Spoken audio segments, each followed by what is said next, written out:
In this simple video tutorial, I'm going to share with you how you can add him or her next to your Instagram name. If you're wondering how you can have a pronoun next to your name, simply watch this video until the very end to see how this can be done.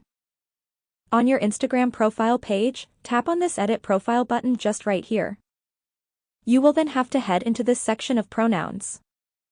To add any pronoun, just choose your preferred language first.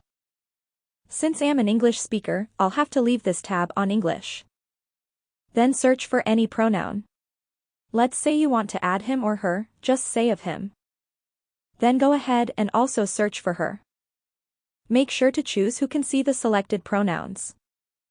Tap on Done and the selected pronouns will get added next to your Instagram user name successfully. That's how easy it is to add him or her to your Instagram name. If you have any questions, just let me know in the comments section down below. Please don't forget to leave a like, share and subscribe for more video tutorials like this one.